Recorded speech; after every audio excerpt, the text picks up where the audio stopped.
या आज का जो टॉपिक है it's it's an interesting topic, क्योंकि ये बताएगा कि अगर हमें बाइबल के बारे में पता लग गया है तो हमारा उत्तरदायित्व क्या है बाइबल के प्रति। What is our responsibility towards the Bible. मतलब यदि हमें बाइबल मिल चुकी है अब, तो हमें क्या करना है बाइबल के साथ। हमें ऐसी क्या चीज है जो हमें बाइबल के प्रति करनी है, हमारी रिस्पॉन्सिबिलिटी है। क्योंकि यूजली रिस्पॉन्सिबिलिटी एक ऐसी चीज है जिससे हर कोई भागता है।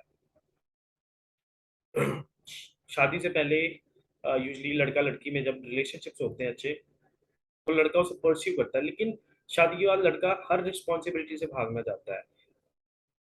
उसी तरह से काम की रिस्पॉन्सिबिलिटी, किसी को काम की रिस्पॉन्सिबिलिटी पसंद नहीं होती कि हमें ज्यादा काम मिले, हम रिस्पॉन्सिबिलिटी भागते हैं। लेकिन बाइबल के प्रति परमेश्वर ने हमें रिस्पॉन्सिबिलिटी दी है, और वो रिस्पॉन्सिबिलिटी को पूरा करना हमारा फर्ज बनता है, हमारा कार्य बनता है। और वही हम रिस्पॉन्सिबिलिटी को आज देखेंगे कि वो रिस्पॉन्सिबिलिटी है क्या है। हमें बाइबल के साथ, जब परमेश्वर ने हमें ये वचन दिया है, तो हमें इसके प्रति करना क्या है, ऐसी क्या चीज है जो हमें इसके प्रति करनी है। So let's see very quickly कि हमें करना क्या है बाइबल के साथ। तो थ्री फोल्ड रिस्पॉन्सिबिलिटी है सिर्फ बाइबल के प्रति। परमेश्वर ने जो हमें रिस्पॉन्सिबिलिटी दी है, हमें जो उत्तरदायित्व दिया है, वो तीन प्रकार का है। और वो बाइबल की एक ही वर्ष से हमें वो तीनों चीजें जानने को मिल जाती हैं, और हम जल्दी से चेक करेंगे। पहली है, फर्स्ट जो हम आज देखेंगे वो है Ezra chapter 7 verse 10। Ezra chapter 7 verse 10 पुराने नियम की पुस्तक है। अक्सर लोग ये पुस्तकों को नहीं पढ़ते, एजरा नेहमिया एस्तर की, परंतु ये बहुत इंपॉर्टेंट बुक्स हैं बाइबल की। इससे पता चलता है कि यीशु मसीह का समय आने से पहले लगभग 500 साल पहले क्या बातें हुई हैं। तो ये वो 500 साल पहले के इतिहास को बताती हैं। तो आज जो हम पढ़ने जा रहे हैं वो है कि वो थ्री फोल्ड रिस्पॉन्सिबिलिटी क्या है। पहली रिस्पॉन्सिबिलिटी है स्टडी, कि हमें परमेश्वर के वचन को स्टडी करना है। दूसरी रिस्पॉन्सिबिलिटी है ओबे, हमें परमेश्वर के वचन की आज्ञाकारिता में चलना है। और तीसरी रिस्पॉन्सिबिलिटी है टीच, हमें परमेश्वर के वचन को दूसरों को भी सिखाना है। This the third responsibility. And usually लोग ये भूल जाते हैं कि बाइबल के प्रति हमारी रिस्पॉन्सिबिलिटी क्या है। सो हमारी थ्री फोल्ड रिस्पॉन्सिबिलिटी है। पहली है इसको स्टडी करना, फिर इसको ओबे करना, और फिर दूसरों को सिखाना। ठीक है। सो एजरा क्या करता था। एजरा के बारे में ऐसा लिखा है कि वो परमेश्वर का जो वचन है, परमेश्वर की जो व्यवस्था है, उसमें लीन हो गया था उसको पढ़ने पे। 7 की 10 आयत में लिखा है, for Ezra had devoted himself. Devoted, यहाँ पर जो वर्ड है वो डिवोटेड है। डिवोटेड मतलब लीन हो जाना किसी चीज पे। He was devoted to study the word of God. परमेश्वर की व्यवस्था को, परमेश्वर के वचन को पढ़ने में वो लीन हो चुका था। और फिर दूसरी चीज, वो ऑब्जर्व करता था, मतलब वो ओबे करता था परमेश्वर की व्यवस्था को। और क्यों वो ओबे करता था, इसलिए वो दूसरों को सिखा भी पाता था इजराइल में कि परमेश्वर की व्यवस्था क्या है, परमेश्वर का वचन क्या है। आप इस चीज को देखिए, कनेक्शन को भी देखिए कि एजरा ने सबसे पहले अपने आप को लीन कर लिया परमेश्वर की व्यवस्था को पढ़ने में। दूसरा, जब उसने पढ़ के समझा, फिर उसने उसको ओबे किया। और ओबे करने के बाद उसने उसको टीच भी किया। See teaching is very important, but teaching से पहले एक चीज आती है, वो है ऑब्जर्व करना, ओबे करना। और ओबे हम तभी कर पाएंगे जब हम किसी चीज को समझेंगे। आप समझ पा रहे हैं कि रिलेशनशिप क्या है इधर। सो तीन चीजें की एजरा ने, स्टडी की। लेकिन स्टडी कैसे की, आप यहाँ पर देख सकते हैं किस तरह स्टडी की। केयरफुली और डिलीजेंटली, ध्यान पूर्वक रूप से। ठीक है, केयरफुली हर एक चीज को जांचते हुए, और डिलीजेंटली मतलब उसने अपने आप को पूर्ण रूप से, संपूर्ण रूप से दिया स्टडी करने के लिए। और फिर उसने ओबे किया। किस तरह से ओबे किया, उस वचन को अप्लाई करके। और सिर्फ अप्लाई नहीं किया, उसका प्रयास भी, उसको प्रैक्टिस में भी लेकर आया, अपने जीवन के कार्य में भी लेकर आया। और तीसरी चीज, उसने वचन सिखाया भी। किस तरह सिखाया, शब्दों के द्वारा और अपने उदाहरण से। ये बहुत जरूरी है, क्योंकि हमें अक्सर लगता है कि teaching is just about speaking the words. जैसे आपको लगेगा कि शायद मैं बोलता हूँ, लेक्चर दे रहा हूँ और चला गया हूँ। नहीं, सी हमारी लाइफ भी बोलती है। अक्सर क्या होता है कि बच्चे जब कुछ सीखते हैं, वो किस कैसे सीखते हैं, वो ज्यादातर चीजें अपने माँ बाप को करता देखते हैं, उसी से सीखते हैं। इसके बजाय कि वो उनको बताएं, वो उनको देखते हैं करता हो, और फिर वो ऐसे हैबिट्स फॉर्म करते हैं। अच्छा, स्कूल में जब पेरेंट्स टीचर्स मीटिंग होती है, तो पेरेंट्स जाकर कहते हैं टीचर्स को कि आपने क्या सिखा रहे हैं हमारे बच्चे को, वो तो कुछ सीख ही नहीं पा रहा है। तो आगे से टीचर्स का रिप्लाई ये होता है कि हमारे पास तो सिर्फ 6 से 8 घंटे होता है बच्चा, बाकी जो 18 घंटे हैं या 16 घंटे हैं वो तो आप ही के साथ रहता है, सीखता आपसे ही है। तो टीचिंग एग्जाम्पल से भी होती है, हमारे जीवन से भी होती है, हमारे शब्दों से तो होती है लेकिन हमारे जीवन से भी होती है। तो हमें क्या करना है, हमें परमेश्वर के वचन को पढ़ने के लिए, ओबे करने के लिए और उसको टीच करने के लिए दे देना है। Study, obey and teach. क्या? God's word, that is the Bible. ये एजरा का हमें एक बहुत अच्छा एग्जाम्पल मिलता है बाइबल में से, कि उसने परमेश्वर के प्रति क्या रिस्पॉन्सिबिलिटी समझी। तो आपकी और मेरी रिस्पॉन्सिबिलिटी भी कुछ अलग नहीं है, लेकिन हम देखेंगे हमें ये कैसे करना है, हमें कैसे स्टडी करना है, हमें कैसे ओबे करना है परमेश्वर के वचन को, और हमें कैसे टीच करना है। ये तीन चीजों को हम देखेंगे। So these are important things, ठीक है। इन चीजों को समझना ये बहुत जरूरी चीजें हैं। ये कोई ऐसी सी बातें नहीं है जो आपको शायद से बहुत इजीली लगे कि ये तो आम सी बातें, नहीं, ये आम बातें नहीं है। सी लाइफ में अगर हमें चेंज लेकर आना है अपनी, तो हमें वचन पढ़ना होगा। हमें अगर प्रभावशाली बनना है अपने उस जगह में जहां पर हम काम करते हैं, अपने परिवार में अगर हमें प्रभावशाली बनना है, तो ये सारी चीजें हमें करनी बहुत जरूरी है। अगर हमें जिंदगी के किसी भी क्षेत्र में प्रभावशाली बनना है, इफेक्टिव बनना है, तो हमें वचन को स्टडी करना है। स्टडी करना और रीड करना दो अलग चीजें हैं, मैं उसके बारे में अभी बात करूंगा आगे चल के। हमें उसे ओबे करना है, और तीसरी चीज हमें टीच करना, हमें दूसरों को सिखाना भी है। Okay, so first thing Ezra जो करते थे वो थे स्टडी। बट हमें स्टडी कैसे करना है? तीन चीजें। Study the word of God. Study the word of God में तीन चीजें। पहले डिलीजेंटली। डिलीजेंटली क्या करना है? स्टडी करना है। और वो कैसे होएगा? जब हम कड़ी मेहनत करेंगे, when we will work hard. See, people usually think कि we don't have to work hard, कि परमेश्वर ने हमारे लिए सब कुछ कर दिया, अब हमें कठिन परिश्रम करने की आवश्यकता नहीं है। ऐसा नहीं है। पौलुस कहते हैं कि मैंने बहुतों के ज्यादा मेहनत की है, प्रभु के अनुग्रह से मैं जो हूं सो हूं, और जो मेहनत मैंने किया उसके द्वारा आज मैं दूसरों को भी बता सकता हूं कि मैंने क्या किया है। तो हमें कठिन परिश्रम करना है। ऐसी प्रभु ने अगर इतना ही आसान रखा होता सब कुछ हमारे लिए, तो सिर्फ और सिर्फ हमें बेड पे बैठ के रोटी तोड़नी होती। लेकिन नहीं, हम रोज सुबह उठते हैं, काम पर जाते हैं, अपने परिवार को पालने के लिए पैसे कमाते हैं, लेकिन उन सब चीजों में हम परमेश्वर की आशीष को देखते हैं। तो उसी तरह से वचन को पढ़ने में भी हमें कठिन परिश्रम करना पड़ता है, मेहनत लगती है। मैं अक्सर जब भी मैं बात करता हूँ अपने स्टूडेंट से, तो मैं हमेशा मिल्खा सिंह मूवी का एक डायलॉग बोलता हूँ। मिल्खा सिंह मूवी में जब उसको गोल्ड मेडल जीतना होता है, एक और एथलीट होता है, उसका नाम होता है शेर सिंह राणा। तो उसका कोच होता है, कोच उसे कहता है कि तुझे इंडिया का मेडल चाहिए है, ऐसे नहीं मिल जाता इंडिया का मेडल, मेहनत करनी पड़ती है। कोट पान ली, मेहनत करनी पड़ती है। तो बाइबल में से अगर हमें अच्छे सच्चे ट्रुथ, सच्चाई जाननी है, तो मेहनत करके हमें इसे पढ़ना है।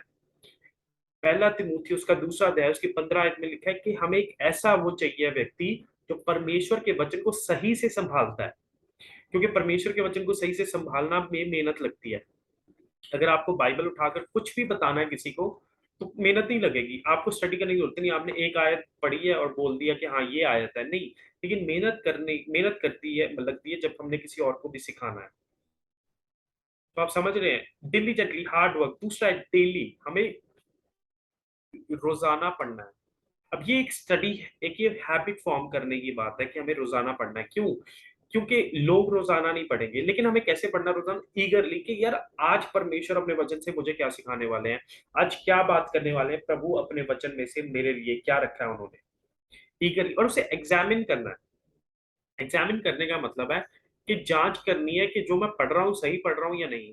अब लोग कहेंगे कि कैसे जांच कर सकते हैं। सी, बहुत सारे लोगों ने बुक्स लिखी हैं बाइबल पर, तर्जुमा किया बाइबल का, जिसको एक्सेप्टेड समझा जाता है कि हाँ इस व्यक्ति ने अच्छा काम किया, सही काम किया।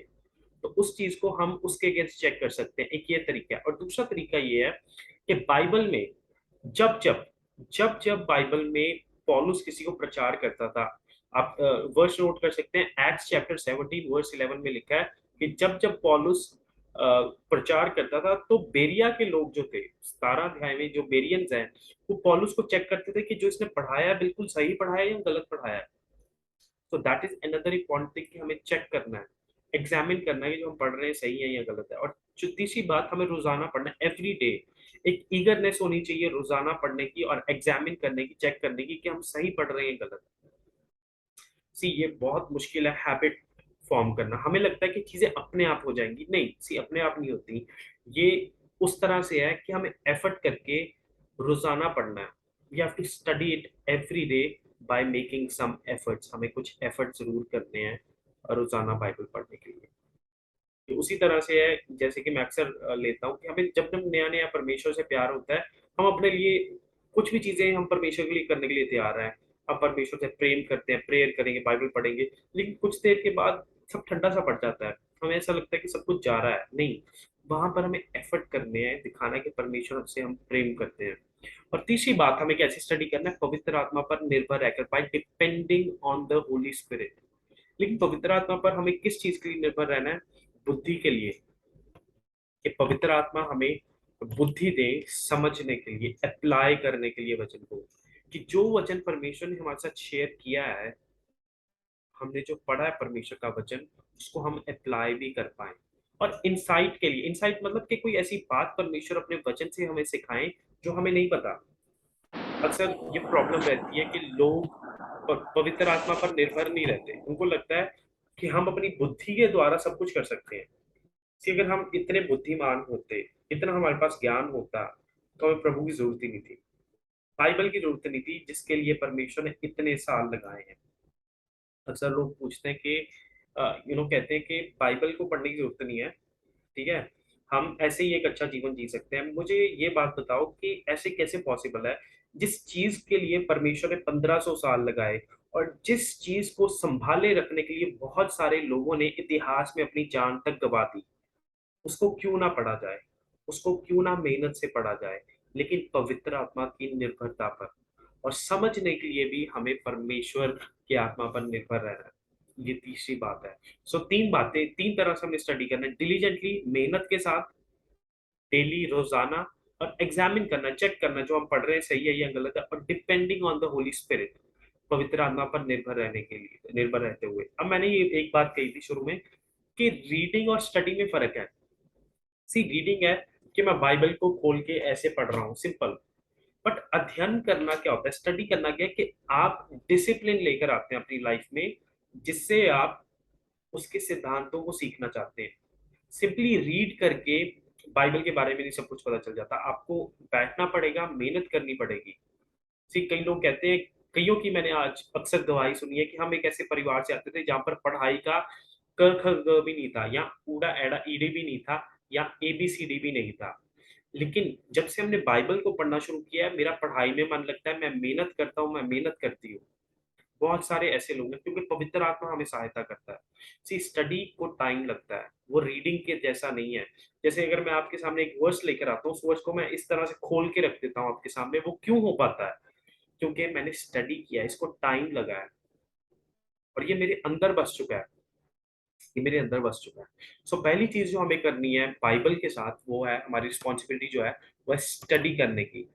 Alright, study the word of God. क्यों? क्योंकि एजरा ने भी यही किया था।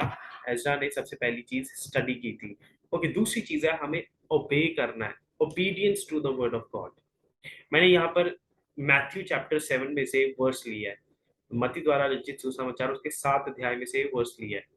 प्रभु यीशु मसीह को जैसे कहते हैं, यदि कोई मेरा शब्द सुनता है और उनको कार्य में लेकर आता है या प्रयास में लेकर आता है, वह एक बुद्धिमान व्यक्ति के समान है, जिसने अपना घर कहाँ पर बनाया है? चट्टान पर बनाया है। बारिश आई, तूफान आया, हवाएं चली, लेकिन घर को क्या हुआ? कुछ भी नहीं हुआ। क्यों? क्योंकि उसकी जो नींव थी वो चट्टान पर थी। लेकिन किसी ने भी प्रभु का जो वचन सुना है और वो नहीं कर रहा वैसा जो प्रभु कह रहे हैं अपने वचनों के द्वारा, वह मूर्ख व्यक्ति है, जिसने अपना घर कहाँ पर बनाया? रेत पर बनाया है। बारिशें आई, आंधी तूफान सब आया, और वो घर ढह गया, वो घर गिर गया, उस घर का कुछ ना बचा, सर्वनाश हो गया। इसका सिंपल सा मतलब है, ये कोई गहरी बात नहीं कह रहे प्रभु। प्रभु सिंपल सी बात कह रहे हैं कि हमारी बुद्धि ज्ञान को इकट्ठा करने में नहीं है। हमारी बुद्धि पता चलती है जब हम उसे अप्लाई करते हैं लाइफ की सिचुएशंस में। लाइफ की सिचुएशंस में। फिर लाइफ की सिचुएशन मुश्किल से मुश्किल भी आ जाए, जब हमने परमेश्वर के वचन को अप्लाई किया होगा, जितने मर्जी आंधी तूफान आ जाए, हम कहीं नहीं हिलेंगे। क्यों अक्सर लोग विश्वास से हट जाते हैं, पीछे चले जाते हैं? क्या रीजन है उसका कि लोग विश्वास से पीछे हट जाते हैं? क्यों लोग कहते हैं कि मैं उन दूसरे ईसाई लोगों की वजह से मैं कलीसिया नहीं जाऊंगा, मैं बाइबल नहीं पढ़ूंगा, मैं प्रेयर नहीं करूंगा? क्योंकि उन्होंने परमेश्वर के वचन को किया नहीं है, जो परमेश्वर का वचन करने को कह रहा है। जरा सी तकलीफें आई जीवन में, परेशानियां आई, हेल्थ खराब हो गई, फाइनेंसिस के स्ट्रगल आ गए, वो डर जाते हैं। वो सोचते हैं कि परमेश्वर तो हम हमसे प्यार ही नहीं करते। क्यों? क्योंकि उन्होंने वो नहीं किया जो परमेश्वर का वचन करने को कह रहा है। चट्टान पे बनने का मतलब है कि जो उसकी नींव है वो गहरी है और उसको अच्छे से सीमेंटेड किया गया है। और रेत पर बनने का मतलब ये है कि उसकी नींव एक अच्छी नहीं बनी और सॉलिड नींव नहीं है उसकी। Simple meaning.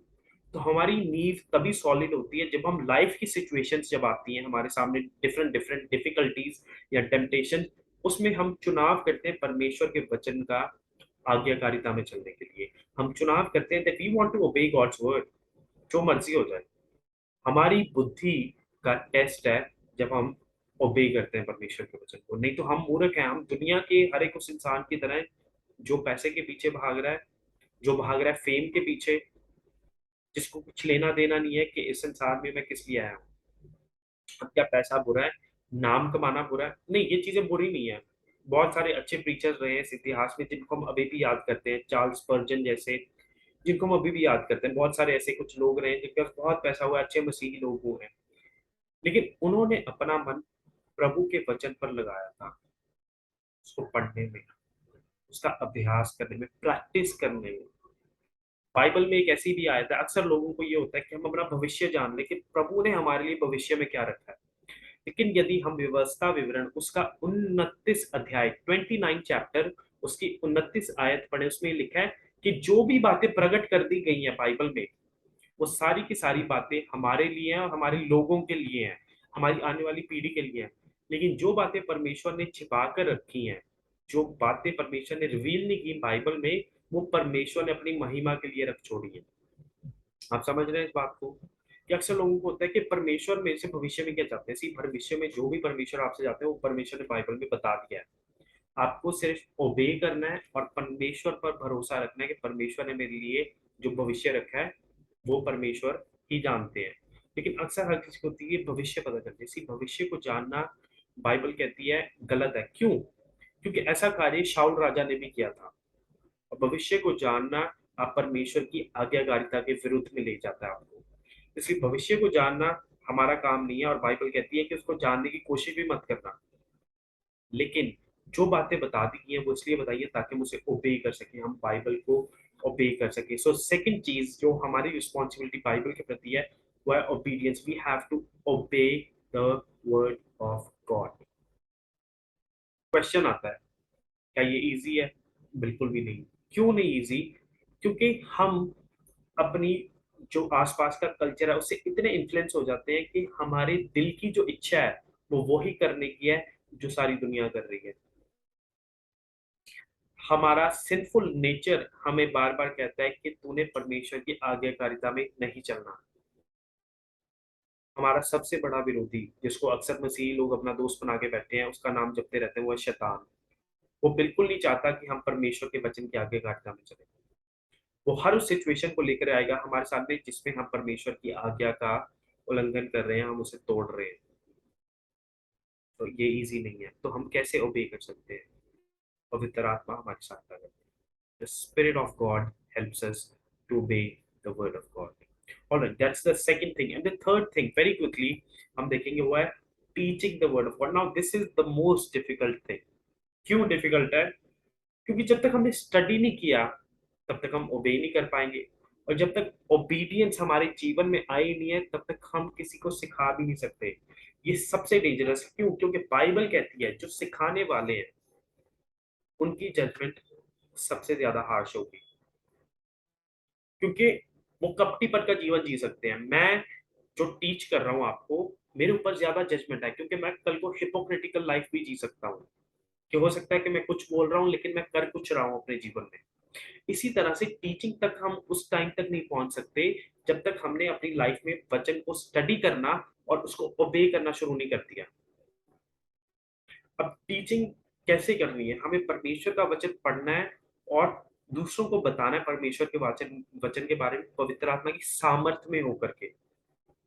अक्सर लोगों को लगता है कि हमने तो बहुतों को प्रचार करते हैं, हमने सुसमाचार इतने लोगों को बता दिया है, ठीक है, लेकिन कोई भी नहीं बचा। क्यों नहीं बचा? क्योंकि आपने पवित्र आत्मा की सामर्थ्य को नहीं पहचाना, आपने अपनी समझ का सहारा लिया है।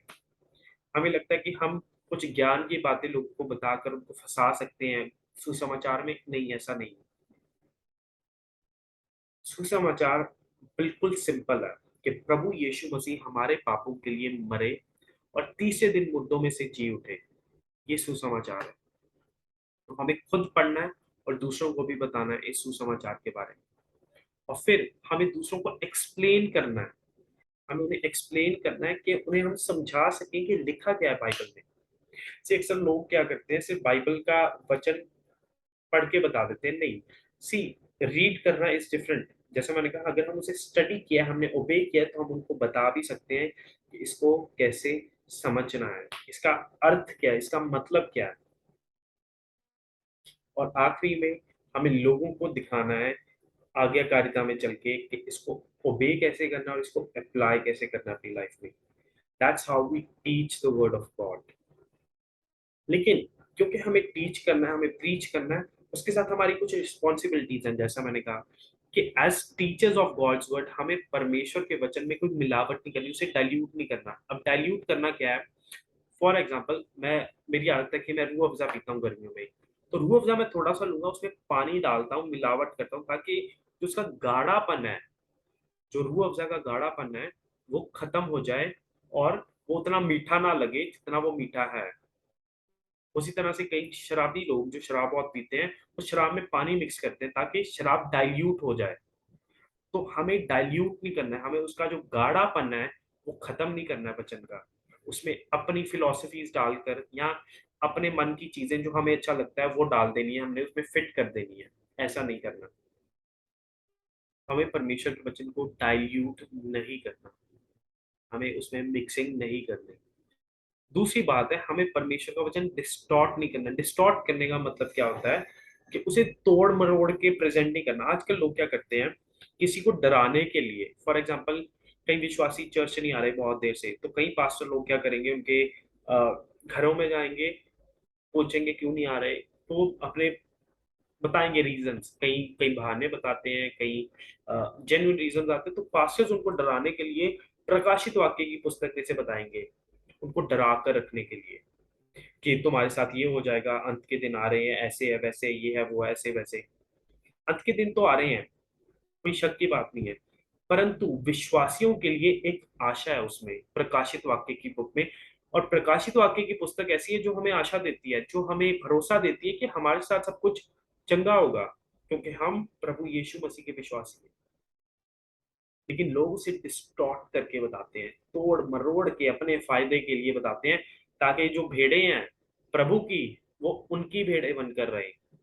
और वो और वो जो चरवाहे बने हुए हैं, वो चरवाहों की जगह भेड़ियों का काम करते हैं, क्योंकि वो भूल जाते हैं कि जो असली चरवाहा है वो स्वर्ग में है। वो तोड़ मरोड़ के बताएंगे। मैंने अक्सर कुछ पास्टर्स की बाइबल देखी है, कि उनकी बाइबल खोलो तो वहां पर लिखा होता है कि ये कपड़े का प्रचार है। एक शब्द देखा कि स्त्रियों को इस तरह के कपड़े डालने चाहिए, जैसे तिमोथियस में लिखा है, तो वो लिख देते कपड़े का प्रचार। और फिर कहीं पर लिखा है कि औरतों को बोला गया है कि उन्होंने कलीसिया में चुप रहना, तो वहां पर लिख देते हैं औरतों पर प्रचार। उसका पूरा संदर्भ समझने की जरूरत है कि क्यों लिखा है, किस लिए लिखा है, और फिर हम सिखाएं। हम उसे तोड़ मरोड़ के सिखाएं ना कि ऐसा हम अपनी तरफ से खिलवाड़ कर रहे हैं परमेश्वर के वचन के साथ। और उस पर न्याय आएगा, उस पर जजमेंट होगी। लोगों ने अपने फायदे के लिए परमेश्वर के वचन का प्रयोग किया है और लोग कर रहे हैं आज भी। इसलिए सतर्क रहिए, आप समझिए, आप जांचिए, आप खुद पढ़कर देखिए कि जो हमें सिखाया जा रहा है, बताया जा रहा है, वो सही है या गलत है। और उसके बाद परमेश्वर के वचन से हमें डिविएट नहीं होना, हमें हटना नहीं है। ये भी अक्सर चीज हमारे जीवनों में हो जाती है। क्यों? क्योंकि हमें दूसरी चीजें ज्यादा अपील अपील करती हैं। फॉर एग्जाम्पल, मैं आपको अपनी लाइफ से कुछ बताऊंगा। मैं जब बाइबल स्टडी के लिए गया तो मेरे अंदर इतना जोश था बाइबल को जानने के लिए, पढ़ने के लिए, ऐसे वैसे मैंने पूरा पढ़ना मन लगा के फर्स्ट ईयर में। सेकंड ईयर में हमारा एक कोर्स आया, वो था मेजर रिलीजन्स पर, दूसरे धर्मों के बारे में भी हमें पढ़ाया गया। तो बाइबल मैंने कम पढ़ी, मैंने दूसरे धर्मों के बारे में ज्यादा पढ़ना शुरू कर दिया। मैं उस बात से हट गया, मेरी डिवोशन जो बाइबल के प्रति थी वो कम हो गई, क्योंकि मेरा इंटरेस्ट दूसरी धर्मों की ग्रंथों में पड़ गया और फिलोसफीज में पड़ गया। मेरा उद्देश्य ये नहीं, ये था कि मैं उन्हें अच्छे से जानूं ताकि मैं दूसरे लोगों को जवाब दे सकूं कि तुम्हारे जो वचन है उसमें ये लिखा है। इसकी बजाय कि मैं उन्हें ये बताऊं कि मेरा वचन क्या कहता है, मैं दूसरों के वचन में इंटरेस्टेड हो गया। कुछ गलत नहीं है दूसरों के वचन को पढ़ने का, ग्रंथों को पढ़ना, लेकिन हमें डिविएट नहीं होना। हमारा हृदय बाइबल के लिए होना चाहिए कि पहले हम अपने ग्रंथ को, अपनी बाइबल को, अपने वचन को तो जान लें। एंड दिस इज इम्पोर्टेंट कि हम हट जाते हैं फिर दुनिया की जो फिलोसफीज हैं। दुनिया की फिलोसफी कहती है कि आप कुछ भी कर सकते हो, you can live your life the way you want, आप किसी को अकाउंटेबल नहीं हो। ठीक है। फिर दुनिया ये भी कहती है कि love yourself, the most beautiful thing you can do to yourself is love yourself. लेकिन बाइबल कहती है लव गॉड फर्स्ट, परमेश्वर से सबसे पहला प्रेम रखिए। बट ये कल्चर हमें सिखाता है कि हम अपने आप से प्यार करें। बाइबल कहती है तू अपने परमेश्वर से प्रेम कर और अपने पड़ोसी से उसी तरह से प्रेम कर जिस तरह से तू अपने आप से करता है। सेल्फिश लव बाइबल नहीं सिखाती, बाइबल सैक्रिफिशियल लव सिखाती है। तो हमें परमेश्वर के वचन से डिविएट नहीं होना है, इस कल्चर की बातों से, इस दुनिया की फिलोसफी से, या इस दुनिया के जो अलग धर्म हमें अलग अलग चीजें सिखाते हैं। सो तीन रिस्पॉन्सिबिलिटीज हमारी, उसको स्टडी करना डिलीजेंटली, डेली, और पवित्र आत्मा पर डिपेंड होते हुए, और फिर उसे ओबे करना है, उस तरह से ओबे करना है जैसे हम वाइज हैं। जो हमें सिचुएशन मिलती है रोजाना, उस पे हमें ओबे करना है। और तीसरी चीज, हमें टीच करना है। टीच करना है, हमने जो खुद सीखा है, जो खुद ओबे किया, अपने जीवन से भी दूसरों को सिखाना है, क्योंकि बाइबल ही एक फाइनल वर्ड है परमेश्वर का। And that's all for today guys. जो बाइबल के प्रति मैंने आज आपको बताना था वो यही था। हमारी दो क्लासेस और हैं, थैंक्स ऑल फॉर ज्वाइनिंग। और उन दो क्लासेस में मैंने कुछ इंपॉर्टेंट बातें करनी है बाइबल को लेकर के, कि बाइबल ही क्यों, क्या बाइबल से कुछ एक्स्ट्रा चीज भी हमें चाहिए लाइफ में कि नहीं, या कुछ ऐसा है जो बाइबल छोड़ देती है, जिसके बारे में बाइबल बात ही नहीं कर रही है, तो वो हमें कहाँ से पता चलेंगी। सो आने वाली दो क्लासेस बहुत इंटरेस्टिंग होने वाली है। और मैं लास्ट क्लास में कुछ आपके क्वेश्चंस हो जो हमने पढ़ा है इतने दिनों में, उसके बारे में भी सी हमने पढ़ा कि बाइबल क्या है, बाइबल के पर्पस क्या है, उद्देश्य क्या है, बाइबल की पावर क्या है, हमने उसके बारे में पढ़ा, बाइबल के इतिहास के बारे में भी पढ़ा। और आज हमने पढ़ा कि हमारा उत्तरदायित्व क्या है बाइबल के प्रति। So it's an important lesson जो आज हमने पढ़ा है। So I hope you guys will study the word, you will obey the word, and you will teach others, you will tell others about the Bible.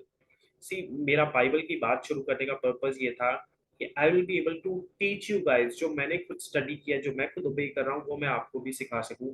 And in the coming days, see आने वाले कुछ महीने लग जाएंगे शायद से, but Bible की बात ऑनलाइन हो जाएगा।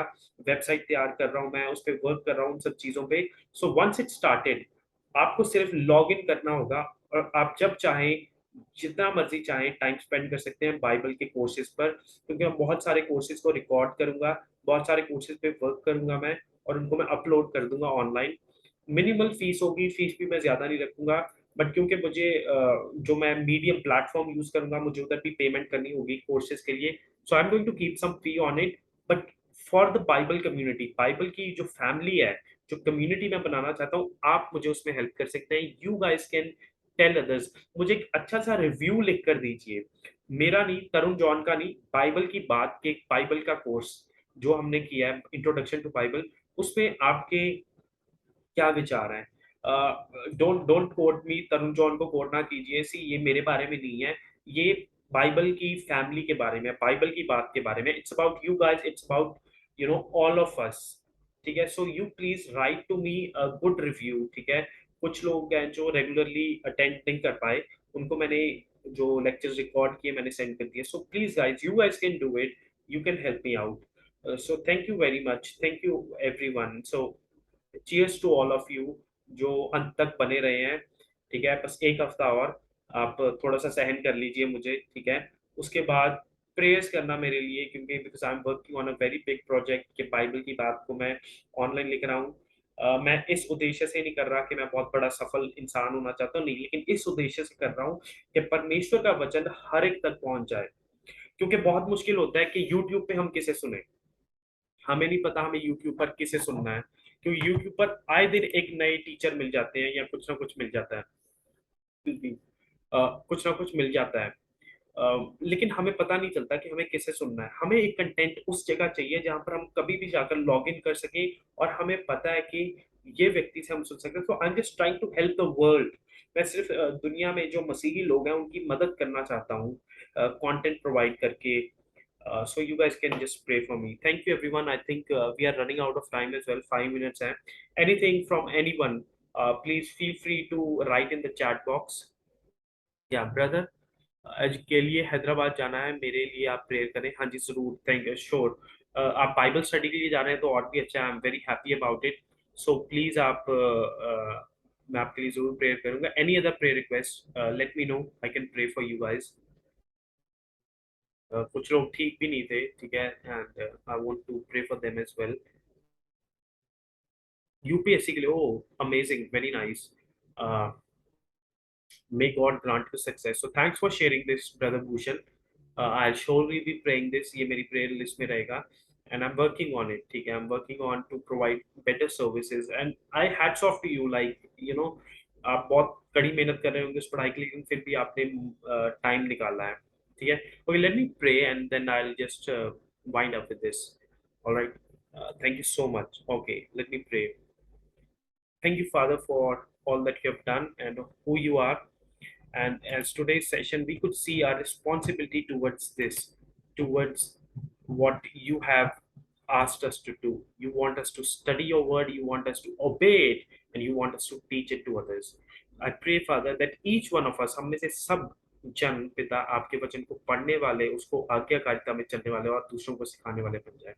हमारी ये प्रार्थना है, और मैं प्रार्थना करता हूँ साथ ही साथ ब्रदर भूषण के लिए, जो कि यूपीएससी की स्टडीज के लिए जा रहे हैं हैदराबाद, घर से दूर होंगे, बहुत परिश्रम करना पड़ेगा, लेकिन आप उनको सामर्थ्य दीजिए पिता, आप उनको बुद्धि ग्रहण कीजिए, और साथ ही साथ पिता आप उनको एक ऐसा हृदय दीजिए जो मेहनत करता है, क्योंकि आपने हमें कड़ी मेहनत करने के लिए बुलाया है प्रभु यीशु मसीह में।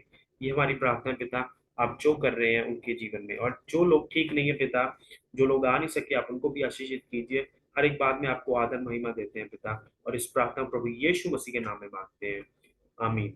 Thank you, everyone. Thank you all for joining. I hope you are blessed in some or the other way. आप प्लीज रिव्यू लिखना ना भूलिए, बाइबल की बात का एक अच्छा सा पैराग्राफ अगर आप लिखकर भेज सकते हैं, it would be very nice. I'll be blessed so I can share with others so they can also know कि बाइबल की बातों ने कैसे हेल्प किया है, क्या बातें आपने जानी बाइबल की बात के लेक्चर्स के द्वारा। So it's not about Tarun John, it's about Bible की बात, it's about the बाइबल की family, it's about you guys. Thank you so much, guys. I'll see you in the next session on Monday. Thank you. जय मसीह की सबको।